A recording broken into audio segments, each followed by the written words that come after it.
Welcome to the Hospitality Maverick podcast show with me, Michael Tinkster. We are on a mission to share what Maverick leaders know and do to build businesses that deliver strong results and positive impact on people, society, and the planet. Thank you to our brand partner BizSimply for sponsoring this episode. BizSimply is the all-in-one workforce management software that enables your business to become more efficient and profitable. The software is designed and built by hospitality experts to enhance the way shift-oriented operators manage their business, optimize their entire people journey, and making every shift run like clockwork.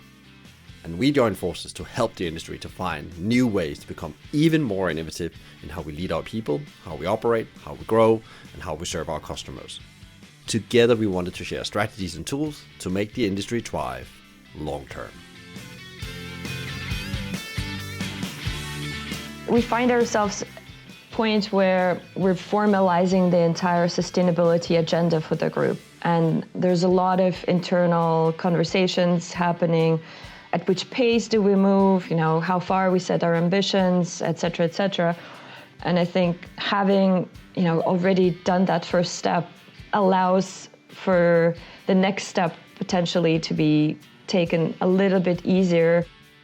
It's been over 2,400 companies now make these K3A commitments, and it does make good business sense. The small price it takes to make these changes have big results, and the benefits are absolutely countless. And it's something that stakeholders, NGOs, consumers and customers will absolutely support. Today's conversation will be joined by Yulia Bolotina, Global Head of ESG at Gategroup, a global leader in airline catering, and Hannah Surowinski, Global Corporate Relations Manager at the Humane League, an international non-for-profit that is ending the abuse of animals raised for food. The vision for today's conversation is to get an insight into what can be achieved when business is a force for good and how you can make significant change in your food supply chain. We discuss the challenges that are throughout the food supply chain globally and how you still can put sustainability first and have a great business. Yulia and Hannah shares the great work Gategroup and others are doing to rise to the challenge. We also get an insight into what it is that we need to do as food service operators to be part of the solution to protect and improve life on our planet. This conversation will inspire you to think about your supply chain and how you can make a difference, no matter the size of your operation. Every little matters.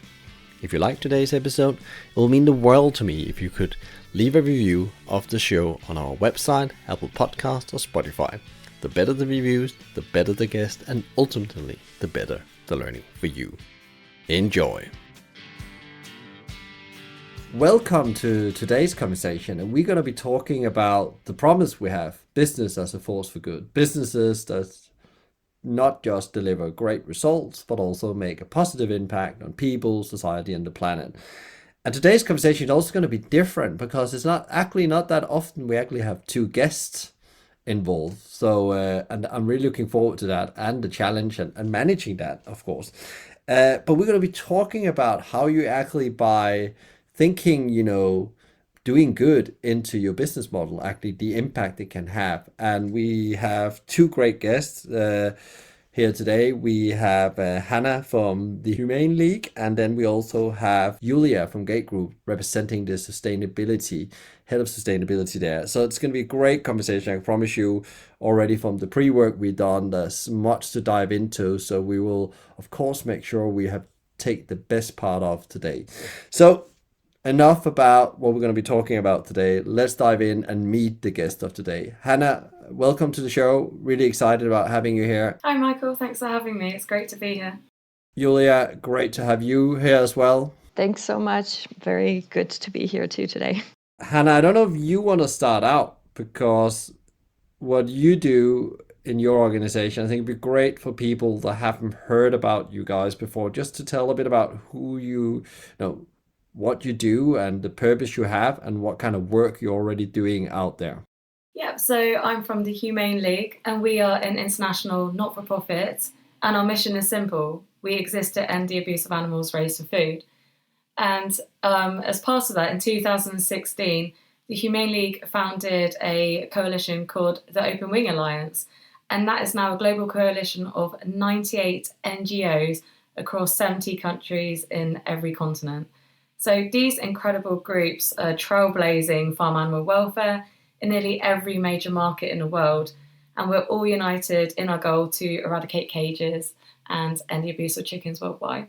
Yulia, also tell us a bit about Gategroup and your role within Gategroup, because Gategroup, sometimes when you mention that name, people don't know what it is, but you have a huge food service operation across the globe. Correct.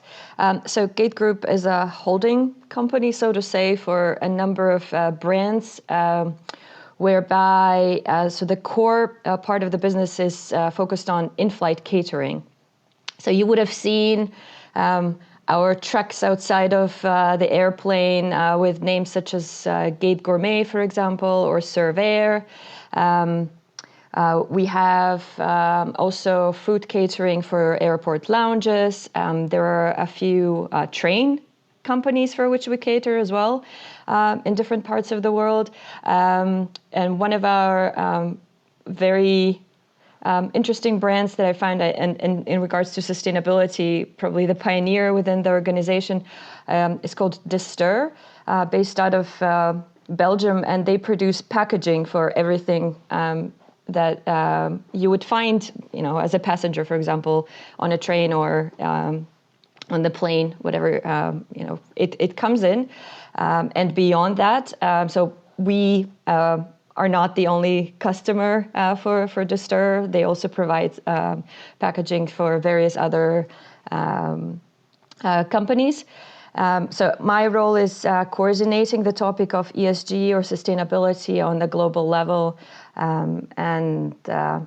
It's really super interesting because it touches such an important part of what we need as humans, food, and the supply chain issues related to that are incredibly complex.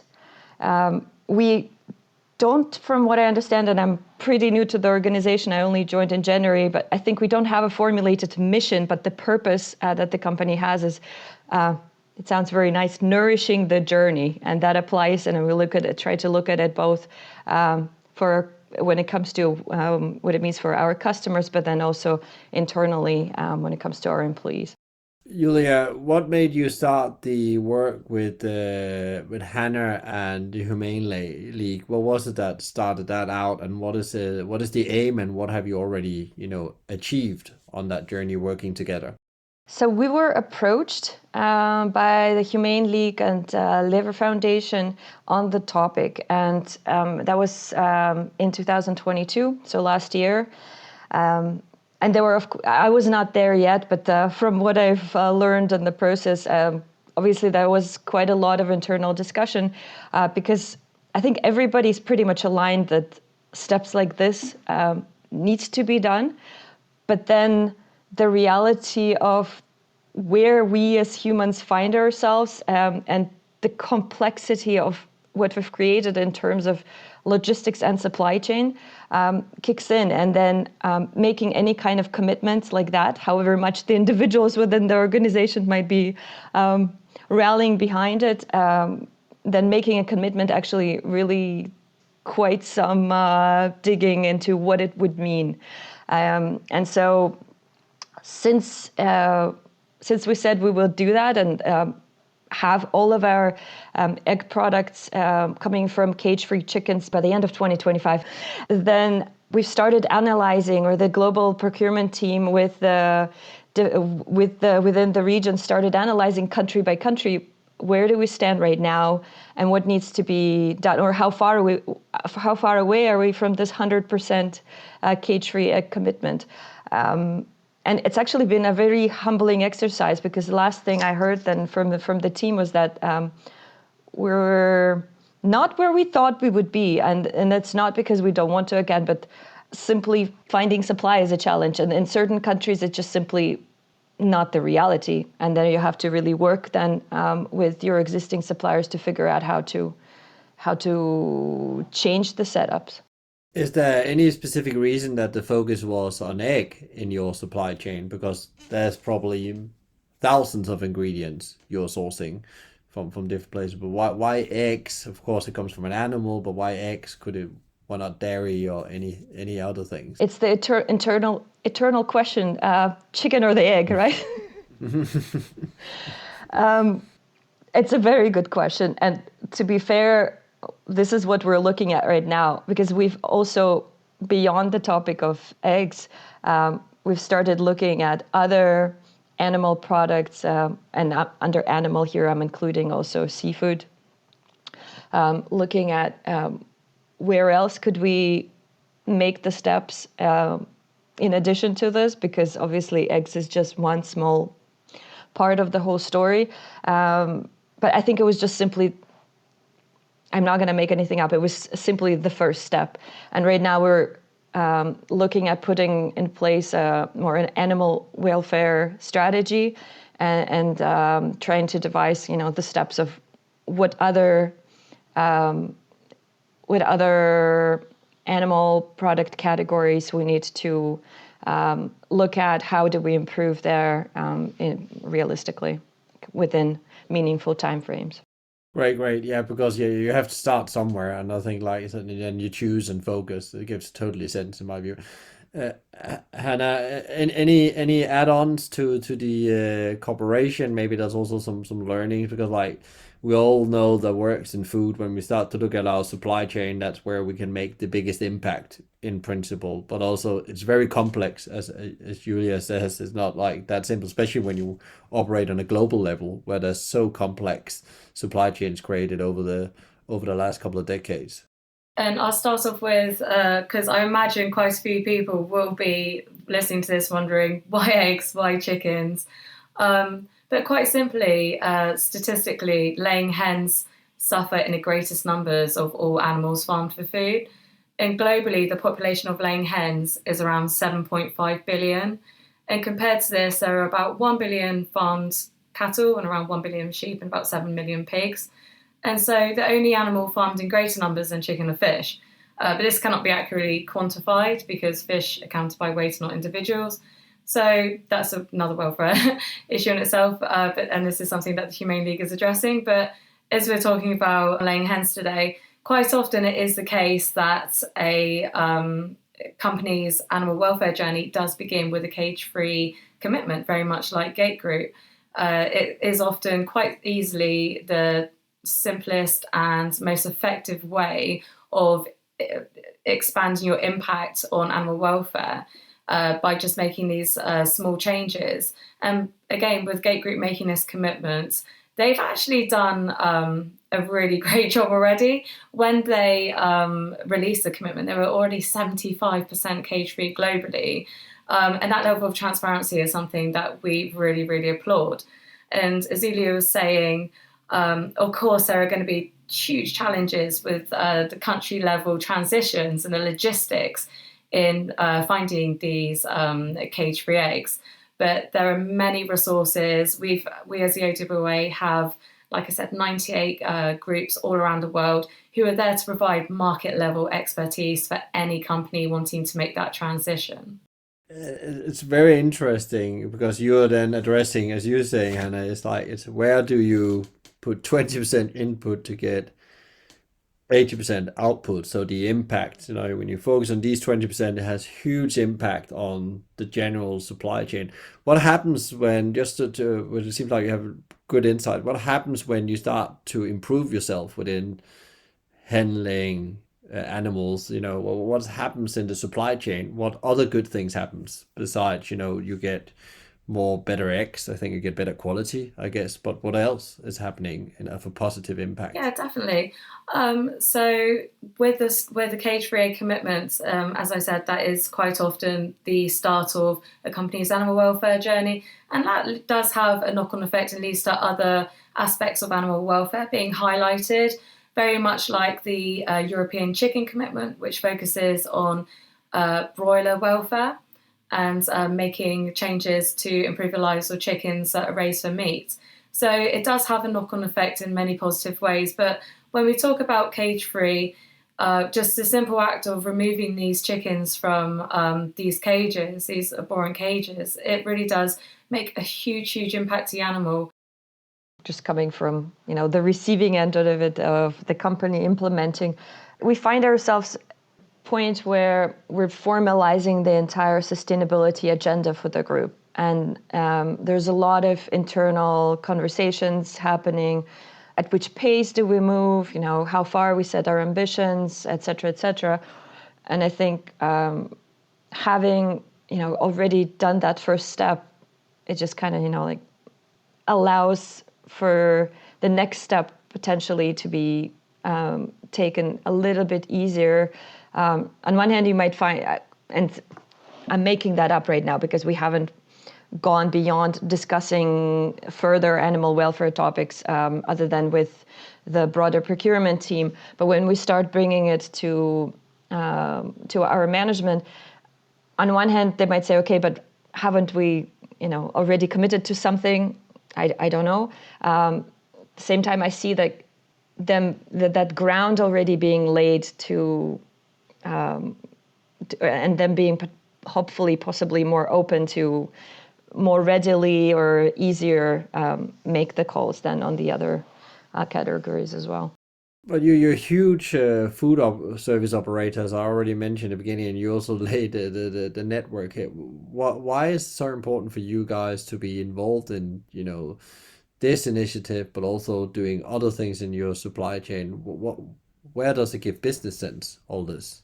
There is a lot of business sense because, and it needs to be looked at on a couple of different levels. On one hand, if we understand issues, and I talk about ESG just because, this term got coined in the last years. I think it's rather comes from the investor community. In the end, when I say that, it means the same as sustainability within a company or operations.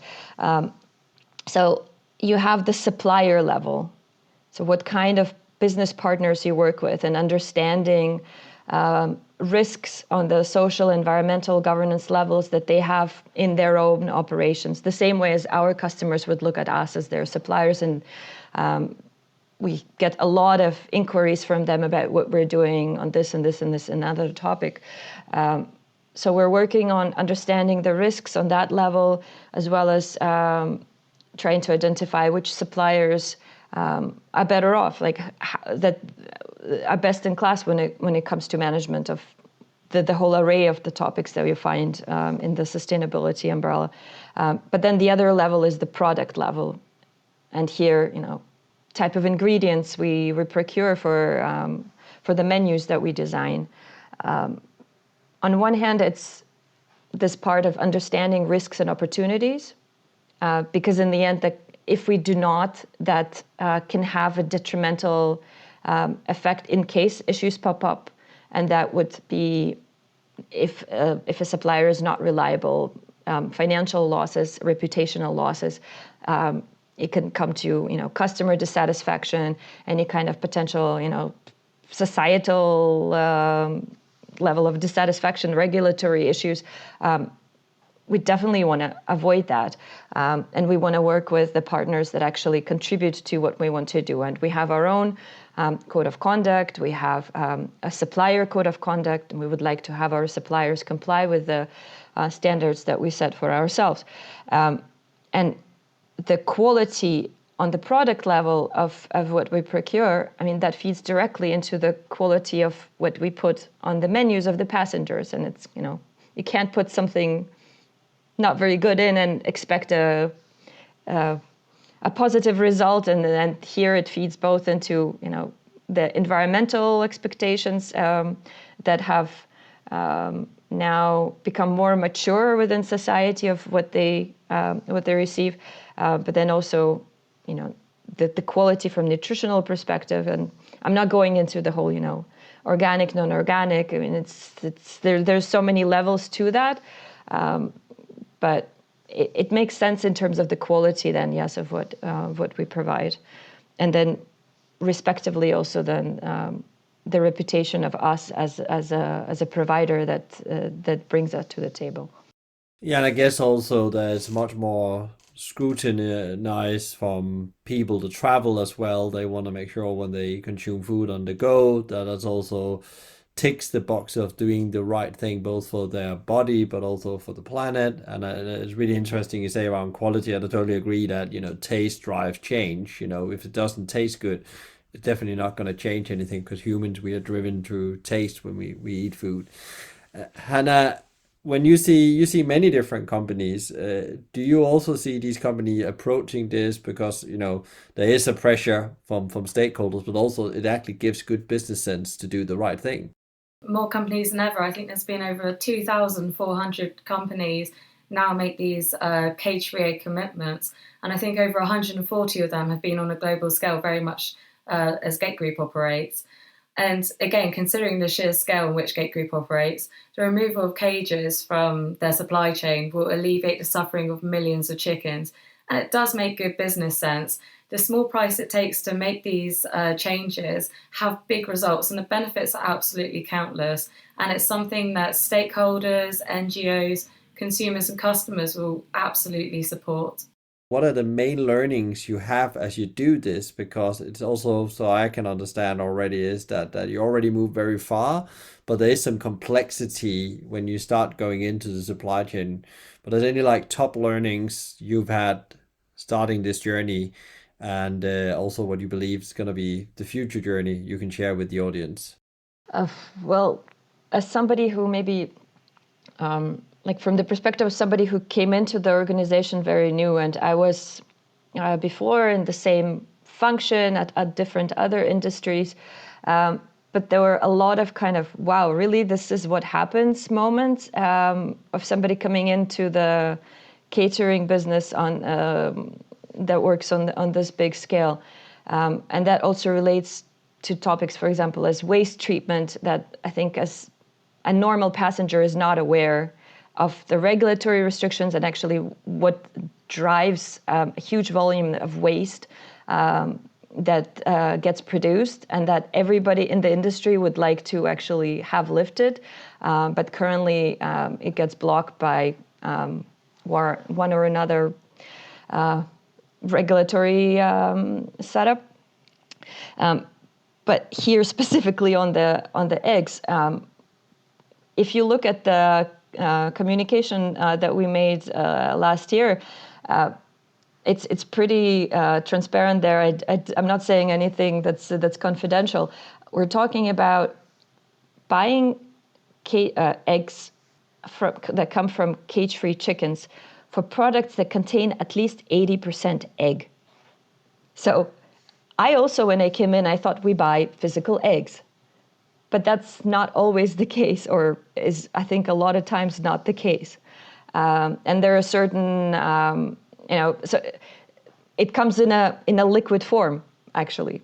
And then there are certain things that we might buy where egg, yolk is already in a certain form integrated, or egg whites, and there might be other ingredients mixed into it.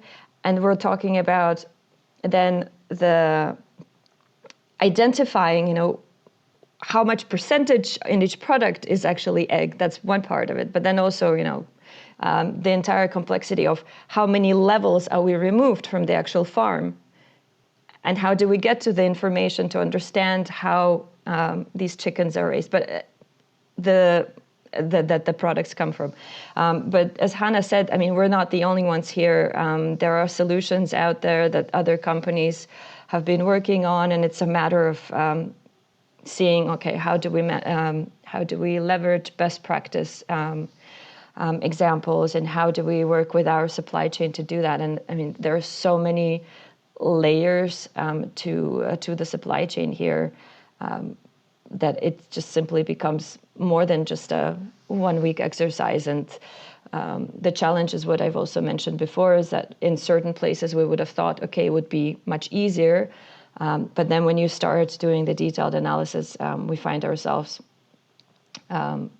being humbled. Yeah, and I guess also because, as you say, the egg will integrate differently into whatever the outcome you want to that egg. And I thought that was really interesting that, the way the format you get it in and how you use it also have an impact on how easily this can be solved. Hannah, any other learnings you had across other business, maybe food businesses as well?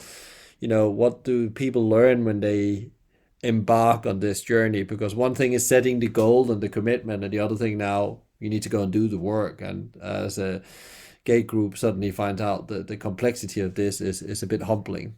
Yeah, sure. I'm not going to pretend it is, an overnight transition that can easily be made.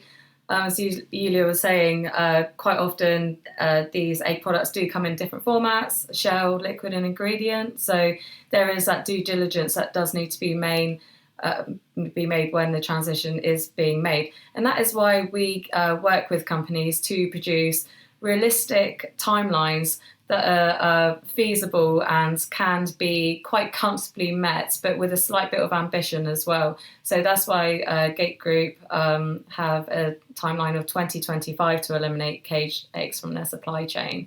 And also we will work with companies on an individual basis as well. It's not going to be a uniform blanket timeline for any companies, but it will be something that is achievable and reflective of their supply chain and their business model.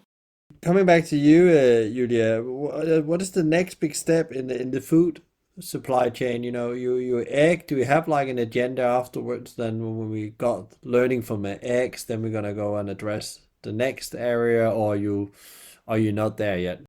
Um, Here it's really, I think what I mentioned before, what we're doing is we're looking at the standards that exist out there for the different animal groups, and looking at which categories do we buy the most. And I mean, that's not a very difficult exercise. I think we can pretty easily say, which animal products we buy the most, but devising a strategy and a realistic plan during this year is our goal, to be able to come out with something publicly.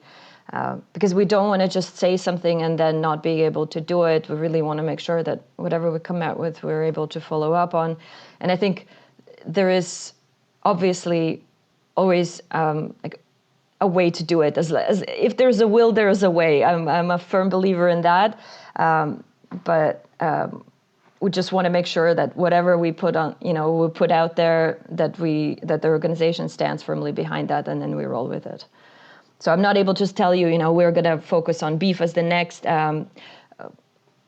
We'll do the internal homework and devise a proper strategy, and then go with that. And sorry to use the maybe too much of a jargon with leveraging and strategies and whatnot, but because we have been approached, as I've mentioned, by a couple of other organizations on other topics, and we don't want to just jump here and there. We will really want to do it step by step the way it makes sense for us, also because the resources are obviously always limited, and it would be the same people working on this topic. And when we're talking about, we're working on in total with dozens of thousands of suppliers, not specifically on the topic of chicken here or other animal products, but overall it's a very dispersed supply chain. And it gives a sense again, as we came from the beginning, where you talked about focusing on the 20 to get 80%. You both talk about that, but also really try to understand where you solve the right problem instead of just jumping on something and then find out you spend maybe years on that and actually didn't give the amount of impact. Because I think that's actually what when I talk with other people, and Hannah, maybe you can add something here about sustainability and ESG, because it's much more complex. It's not just about food, it's about how we treat people, it's about how we give back to society. There's so many complexities in this, and actually figuring out where you make most impact is critical as well. Doesn't mean you stand still, but actually you spend some time on the thinking and the learning, and actually before you just jump on something. And that's why we encourage companies to report on an annual basis. And that really adds to a robust CSR or ESG profile. Quite a lot of companies now, they're reporting their catering percentages on a regional basis. And that's in all regions in which they operate. So that would be Africa, Latin America, and APAC regions as well, not just with a focus on North America and Europe, which does tend to be the case. And this shows global equity within a company as well. And like I said, really does strengthen their CSR profile in that respect. There are also companies that are producing glide paths now. There's Royal Caribbean, Carnival, and a few others as well who have produced a public-facing glide path which shows incremental change of how they're going to get to 100% by 2025. And the good news is as well, when it comes to this reporting, companies just aren't making these commitments and reporting, they're actually fulfilling them as well. In 2022, the Open Wing Alliance released a report that showed that as of April 2022, 88% of catering commitments with deadlines of 2021 or earlier have actually been fulfilled. And in fact, some companies like Mandarin Oriental are not only publicly reporting on their catering progress, they're actually accelerating their commitments as well. So their deadline was originally 2025, but they saw the process to be a lot more smoother than expected. So they actually pulled their deadline forward by 2023, which is a 2-year acceleration, which again is really fantastic to see. So there is definitely, despite the challenges of everything, cost of living, avian flu crisis, there is still progress being made, which is absolutely fantastic to see. Yeah, that actually leads me back to you, Yulia, because as a food service operator, been one myself, and understanding what it takes. Also worked in a global context, McDonald's at that time, what it takes to make a supply chain work. Trying to do good at the same time, making a supply chain work, as Hannah already says, with the challenges going out right now. How do you find that, and how do you deal with that complexity? Because I think I'd never seen so much disruption within the supply chain as we see now. I mean, when it comes to, and we're not just a food service provider, we're like the bulk of our business is in flight catering, and we're very heavily impacted by the shutdown basically in a lot of locations of the air flight business, and therefore we're very much in the recovery path at the moment. While supply chains were disrupted around the world for basically every business, here we're talking about our own company having to rebuild itself now, so to say. And so we're talking about rebuilding in-house resources for managing topics across the board. It's going, I hope, well. So the focus realistically, I mean, it just simply shifted from what we in the sustainability field would very much like to see as essential and connected to the overall success of the business. But then when a crisis like this hits, everything goes down to the fundamentals, and the company making sure that it primarily looks at the financials. So right now, this was a very fortunate time for me to come in, because I'm starting to set up or be part of the setting up of the entire ESG agenda and the adding strategic element to integration of the entire topic, including the topics on animal welfare into the overall agenda of the company. So supply chain is just one of the things that we're looking at. Its complexities is one part of it, but then everything else within at least our business, and I'm pretty sure that applies to in-flight caterers across the board, that we're facing kind of the same issues on all of the aspects that we're working on. Hannah, a bit the same question to you as well, because it's interesting. You see a lot of different companies. You just mentioned a hotel company before as well. What are you guys seeing as you work with these people on improving the commitment or reaching their commitment, or rather say, what kind of challenges do you see that comes up now that we have all this disruption, especially in food? I think it's huge in food, and I just hear scare stories like people that can't get products and so on. And I am in the UK, so Brexit doesn't help. That's definitely also an element here.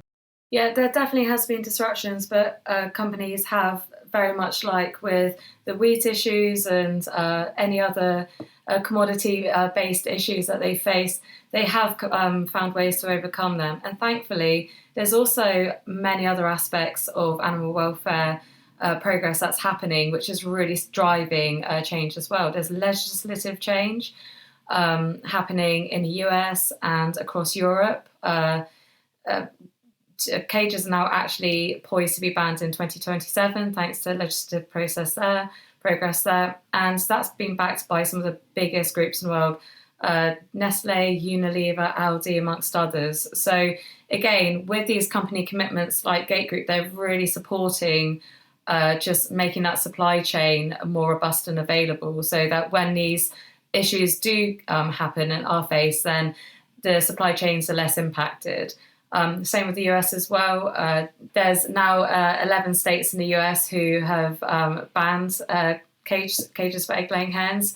And I think in a couple of states now it's actually come into effect. I think California's came into effect last year and Washington's came into effect this year, which means the sale of cage-free eggs, which means the sale of caged eggs in these states is now deemed a criminal activity, which just goes to show that consumers are demanding these changes. Yeah, so even there is disruption, you need to find solutions because you have customers that really want you to change if they're going to purchase products from you. You know, these issues are happening with caged eggs and non-caged eggs. So if a company does make the transition to cage-free eggs, then again, it's almost protecting itself from any issues with caged eggs as well, because again, it's just that added issue with disease vectors and other things that can really be affected by having the implications of caged eggs in their supply chain.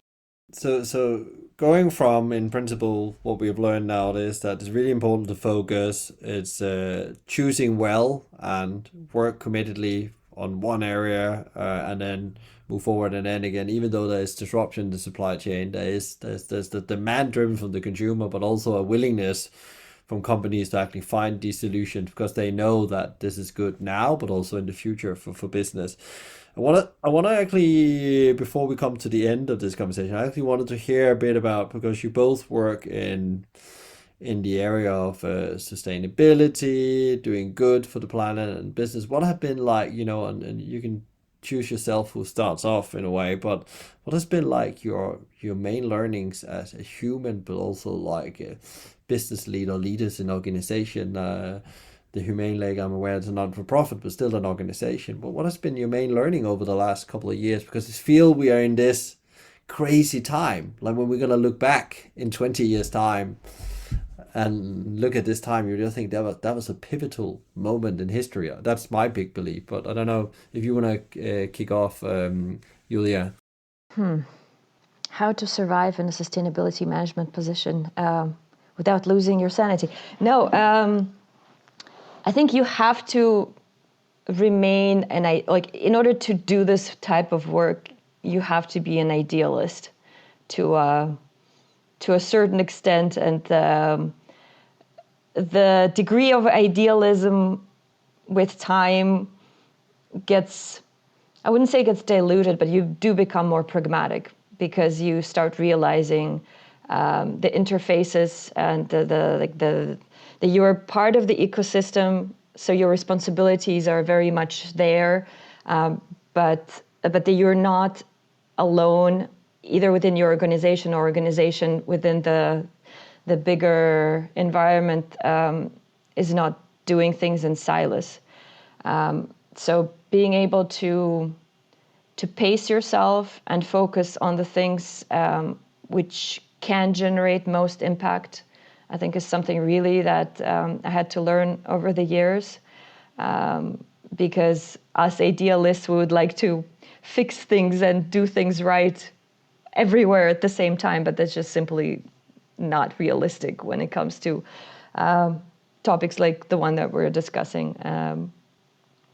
And I think we all know also on this call that cage-free is just, the first step, really, because I would be actually very curious, Hannah, if you can say anything, on that legislative change that is taking place. Hopefully, because I'm not as close to it as you are. Hopefully, cage-free does not mean that they're allowing, more crowding, or that they're completely disregarding what that would mean with what the chickens' life is on the floor, even though without the cages. No, I can completely get that. I also can empathise as well with the idealism that comes with what we do, which is why, the fact that I love working for the Humane League, we take a pragmatic and realistic approach. We know a company is not going to go vegan overnight or anything, although that would be the ideal.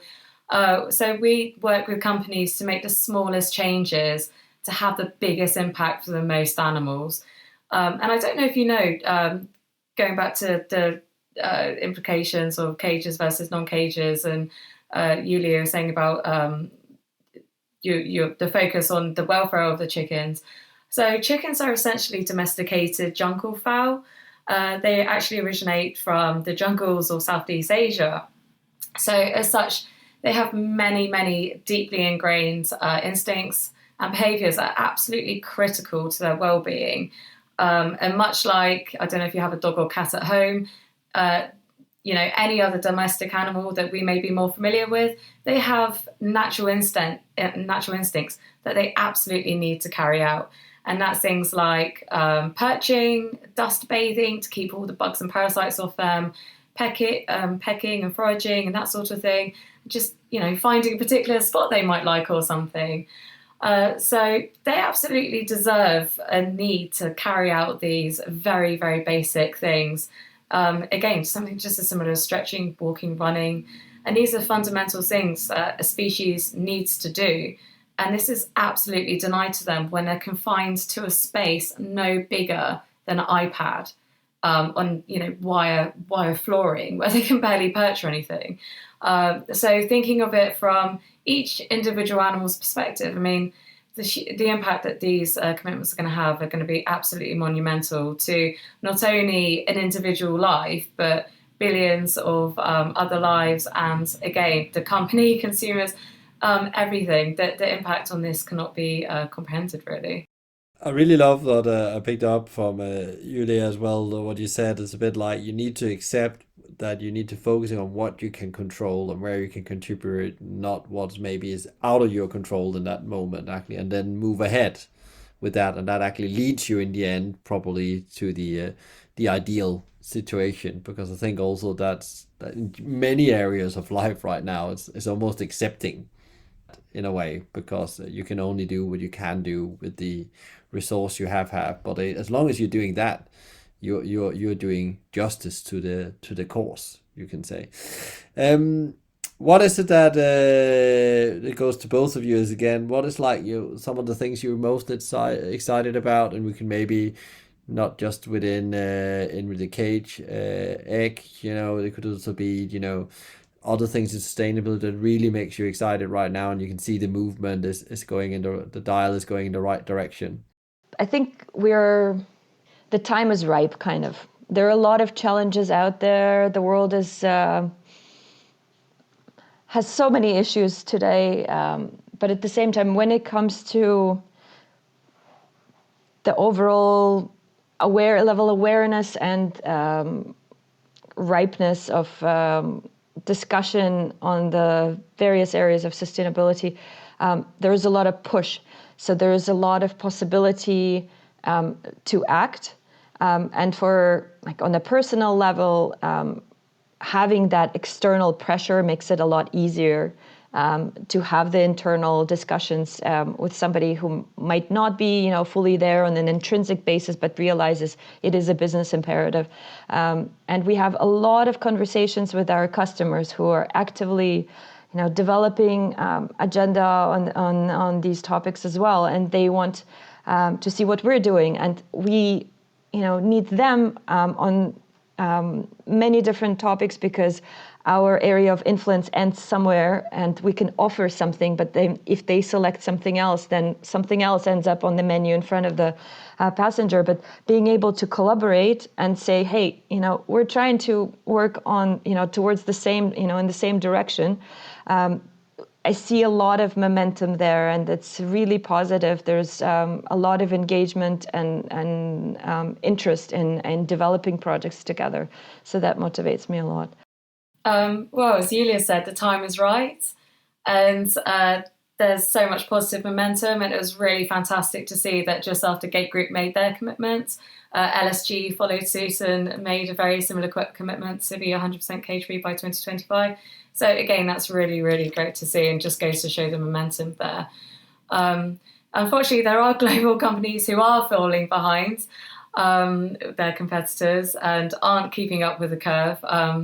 Jinjiang International, Shangri-La International, Patel Hotel Group, they're all some of the top global companies by revenue in the hospitality sector, yet they're refusing to address the cruelty in their supply chain by producing a cage-free commitment. So I'd really just encourage companies who are thinking of making a cage-free commitment to go ahead and do so, because it's not just a benefit to the animal, but it's a benefit to the consumer and your company as well. And as we said, the benefits do outweigh the small price it takes to make these changes as well. There are a myriad of resources available, so we can support you with that. And we don't expect companies to complete this transition to go cage-free overnight. It's just the very first step in acknowledging that cages are cruel, they're unnecessary, and no animal should be made to spend their entire lives needlessly suffering for an insignificant small profit margin. And of course, we'd be happy to work with any company who's interested in strengthening their CSR profile and producing a cage-free commitment, very much like Gategroup. Yulia, any top advice for other businesses or business leaders that want to do transformation on this area? What would your top advice be? It could be they are on the journey, but maybe they want to get started. What would your top advice be to them? Just do it. Honestly. Hannah, I think you gave your advice before, join the movement. Absolutely. How could I say it better than Yulia's just did? Just do it. And it's one of the strongest, strap lines in the world for one of the strongest brands called Nike, we know, and everybody knows it. So just do it. Exactly. Thank you so much, both of you, for coming here on the show and sharing your insights, wisdom, and where you are on the journey and what you're learning from it. If people want to know more and maybe you want to get some insights, hear some of your experiences, maybe connect with you, what is the best way to do that? Hannah, where do we find out more about your work at the Humane League? Where's the best place to go? So people can connect with us at thehumaneleague.org, or to find out more information about the Open Wing Alliance, they can go to openwingalliance.org. And those wanting to make a difference without committing a great deal of time can join the Humane League's Fast Action Network. And that's an online and accessible community of incredibly dedicated activists. And that's at thehumaneleague.org/Fast Action Network. Great, thank you. And Yulia, where is the best place to connect with you to get some of your experience and maybe some insights into the work Gategroup do? Sure. So findable at www.gategroup.com. But to be fair, we're updating our website. And so there will be significant content about what we're doing. Also, our first sustainability or ESG report will get published on our website. And we're revamping the entire ESG page. Great. Thank you so much, both of you. Send your power and energy on the journey to make business as force for good. Thank you so much. Thank you so much. I really appreciate that you're listening in. So if you enjoyed today's conversation, please share with others, rate or give a review, or subscribe to one of our channels, which all can be done via the website hospitalitymavericks.com. I believe that reading the right books is the key to become a better leader. So I've helped you with a curated list of some of the best books to improve yourself, others, and the organization. Find them on hospitalitymavericks.com.